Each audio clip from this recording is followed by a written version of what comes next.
maktabadda qaranka oo qayb ka mid ah lagu sameeyay dib u dayactir iyo howlgelin ayaa waxaa maanta xariga ka jiray ra'iisul wasaaraha xukuumadda federaalka Soomaaliya iyadoo ay goobjoog ka ahaayeen wasiiru dowlaha wasaaradda waxbarashada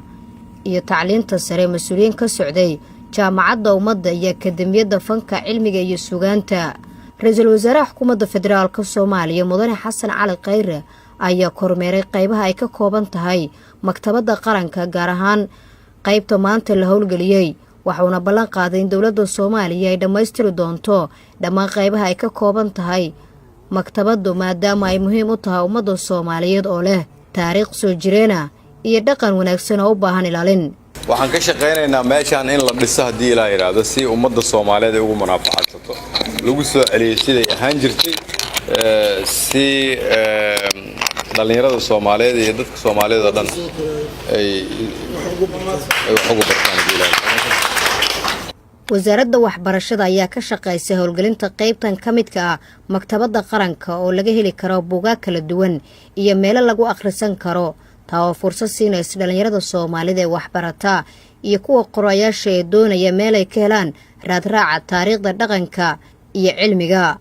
wasiiru dowlaha wasaaradda waxbarashada iyo tacliinta sare ee xukuumadda Soomaaliya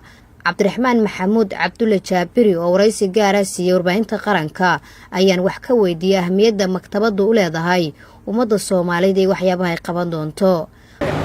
maanta waxay ku soo kordhinaysaa wax aad u weyn baahi weyn ayaa loo qabay in la helo maktabad qaran taasoo aan runtii u furan dhalinyarada waxbarata ee Soomaaliyeed meel kasta ay joogaan. sida la socoto dalka waxa ka jira iskuul aad u badan waxaa hadda bilaaban doona imtixaanka qaranka bisha soo socota macnaheedu waxay fursad u heli doonaan bilicdan aragto quruxda badan iyo bii'adan in ay dhalinyarada u furantay wax ku aqoonsan karaan sida ay si la midana inay qayb ka noqoto baxdiga ama researchka ama cilmi baarista inay qayb ka noqoto macnaheedu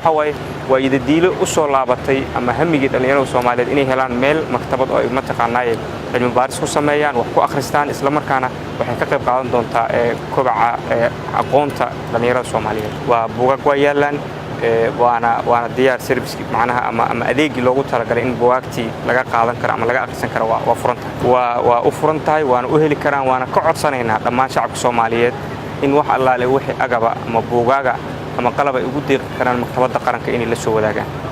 maktabadda qaranka ayaa ka mid ah xarumihii dawladda ee ku burburay dagaaladii dalkeenu iminka ka soo kabanayo waxayna ahayd xarun barbaaraysa ubadka aqoonta iyo dhaqanka wanaagsan ee ummadda Soomaaliyeed waxaana la ii sheegay in cilmi baaris ay u imaan jireen arday ka yimaada dalal badan oo Afrika ah bari samaadkii.